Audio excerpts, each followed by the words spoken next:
Hey folks, hope everyone's doing well. It's been a while since I made a video, but I was touching on some thoughts and some experiments and things that I had on the back burner for a little while, and I'm going to revisit one of them with you right now because I found some interesting things out that I'd like to share with you. And the question that was formed was, can an electromagnetic signal be embedded onto a voice recorder? Before I get into any of that, this is one of those cases where when you use the scientific method, you have to be able to adjust your hypothesis or change your opinion based on new information or facts. And in this case, I learned a lot of things that changed my opinion on this particular topic. A few months ago, me and a few paranormal researchers explored the EVP phenomenon, and more specifically, how can electromagnetic signal be recorded on a medium with or without a microphone? And the idea stems from a series of experiments where a voice recorder with a dynamic microphone was placed in a bell jar and all the air was evacuated from this jar, creating a vacuum.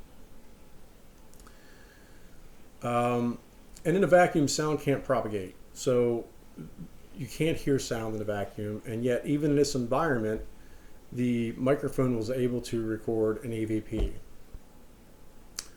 And since it was a dynamic microphone, we know it wasn't sound because of the vacuum, so it was concluded that the EVPs, at least sometimes, were electromagnetic in nature.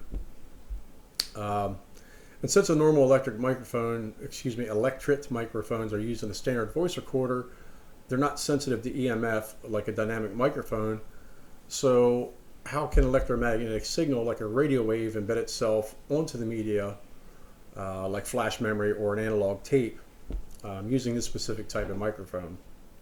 Now, this was a question that we were pursuing, and unfortunately the research wasn't finished. It was actually stopped, but I continued on my own because it's an interesting topic to me, and I'd like to share with you what I found. After a couple weeks, maybe a month of research into the question on how an electromagnetic signal can be embedded onto the media, I talked to some sound engineers online, visited some forums, posted a few things, and at the end of it, I was no further along than I was 3 weeks ago or 4 weeks ago, whenever it was I started. Then I realized something that kind of struck me, and it was maybe I'm pursuing this the wrong way. Maybe I'm asking the wrong questions. Maybe I should be, instead of asking how it can be done, maybe I should be asking if it's even possible to be done.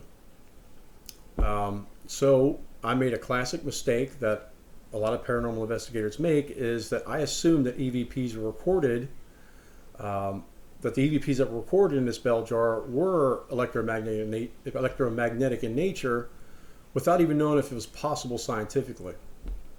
So here's where it gets interesting and the rabbit hole opens up.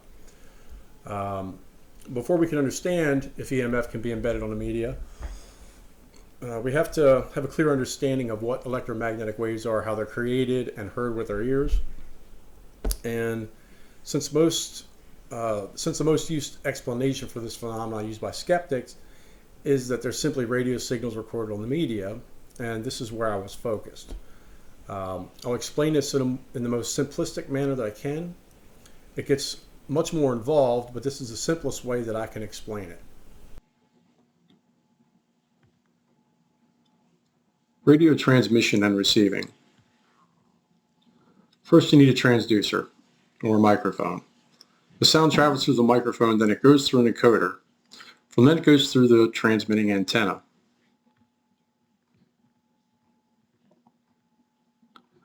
The two most familiar types of radio waves are AM and FM. AM stands for amplitude modulation, and FM stands for frequency modulation. The AM signal is where the frequency is consistent, but the amplitude or the strength varies. In FM, the amplitude remains the same, but the frequency varies. They're a complete opposite of each other. The signal then travels through the air and is received by a receiving antenna. and then goes through an oscillator to tune out everything but broadcasts. The signal then goes through a decoder to remove anything other than desired modulation.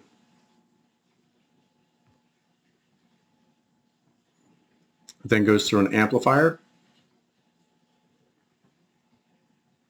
and finally it's converted to an electrical signal and goes to a speaker.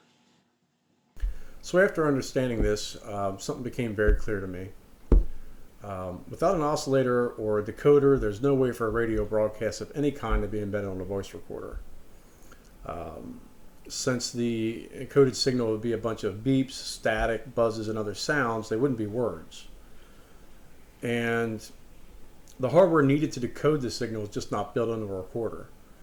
And if the recorder could somehow decode this signal, which there's no way it can, but if it could, every recording that anyone would ever make would be full of radio broadcasts.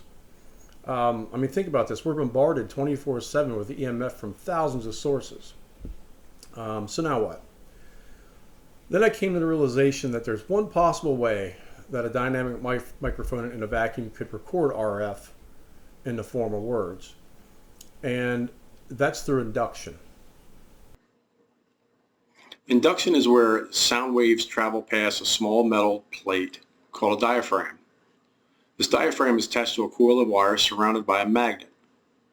When the coil vibrates within the magnetic field in response to sound, electric current is produced, thus converting sound energy into electrical energy. That electrical energy creates an electromagnetic field that can be detected and be captured by using a coil or a dynamic microphone. But this is a process where sound is converted to electrical impulses. And this was eliminated as a possibility by using the vacuum.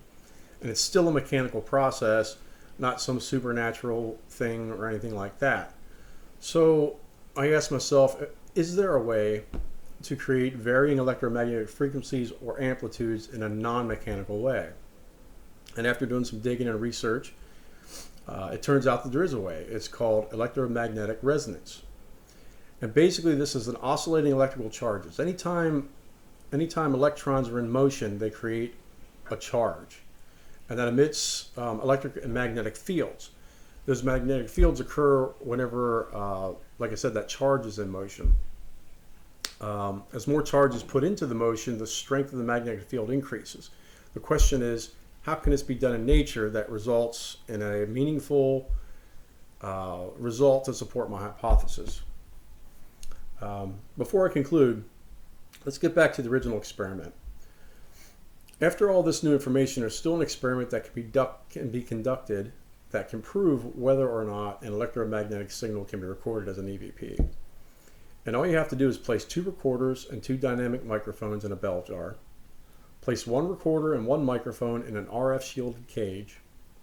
And if the EVP is recorded on the recorder outside the cage and the one inside the cage doesn't record, then we know it's indeed electromagnetic, especially since sound's not an option in a vacuum. Or it's still possible that there's still some other force at play here that I don't understand, I'm not aware of, or is anyone else for that matter. After all this work, I still have no idea how this happens. The electromagnetic or EVPs embedded into the recording devices.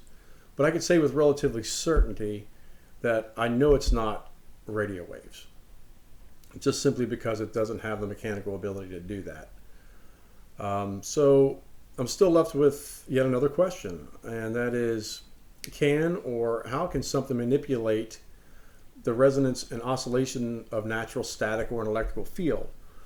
And this is going to be one of the areas that I'm going to be digging into a little more here to try to find some of the answers that I'm looking for. But if you have any comments or any corrections or anything you'd like to add, of course you could post in the down below. Until next time.